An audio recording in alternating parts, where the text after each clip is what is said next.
The Beverly Hills Film Festival celebrates independent filmmaking, and at the festival's recent opening night, we asked people who work in the movies whether they prefer working on independent or big studio films, and what the difference is.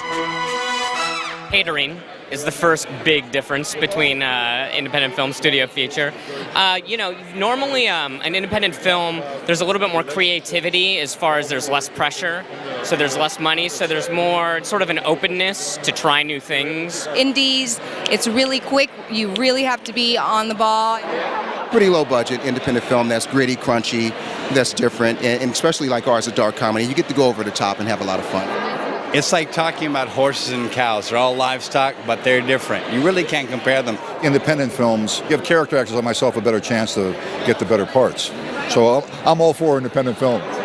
The big thing is to hold on to that independent spirit and not be contaminated by the corporations, but still make good movies. It's very difficult. What's more economical is probably making, 10 films at $10 million and one film at $100 million. The traditional forms of distribution are really buckling under the digital networks. There's a democratization of the creation and distribution of content, and now people are going to come out of the woodwork who had talent but formerly didn't have an outlet, didn't have the ability or the tools to express themselves. It's a very exciting time. A few years ago, I actually found a film that was submitted in the back seat of my car. It was the last film, and I popped it in, and he won Best Short and got like a $15 million deal, and he had made it for $400. Is this a real story or one you saw in a movie? It's a true story, but it'll make a great movie. One of the main events at the festival was Bad Guys, and The Hollywood Reporter got an exclusive one-on-one with the cast and filmmakers. Bad Guys is the story of a drug heist gone bad.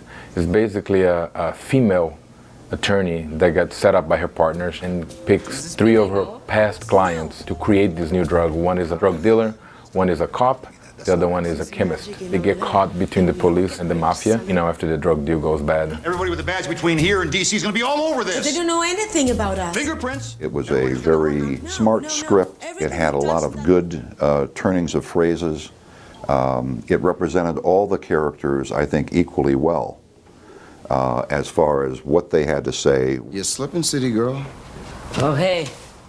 My best friend Tim Cockshaw wrote the script, and he wrote this years and years and years and years ago. And I remember looking at it and going, wow, man, this is such a great actor piece, because it's set in one location. You just follow these actors, you follow these characters, you follow the dialogue. It's sharp, it's witty. We all had a lot of fun. Is there going to be any more shooting? Because if there's going to be any more shooting, I'm just going to wait in the car. Well, the dialogue's fantastic. I think it's one of the strengths of the film. I mean, you definitely feel the influence of Tarantino. You feel the influence of David Mamet. And so here it is, this film that has this very stylized tone and dialogue, and it's part of the fun of the film and part of what I think makes it such an appealing story. You're not serious. Back it up. LaFleur may not be the most handsome of the cast members, but he scored the love scene with leading actress Kate Del Castillo. So I you and you felt like a man again.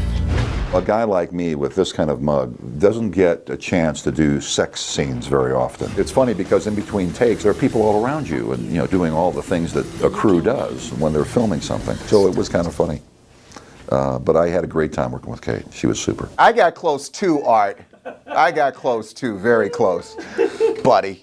Yeah, we were all a little jealous. Me and Danny Strong and I were like, dude, can you believe this? It's just unjust, I mean, there is no justice, and I think that's a prime example that that's just how it is. I mean, Art LaFleur, amazing actor, right? But would Kate really choose Art over me? Come on. It's the plot point at the top of Act 2 in all good movies when the central characters realize something about themselves or their situation that changes things for the rest of the movie.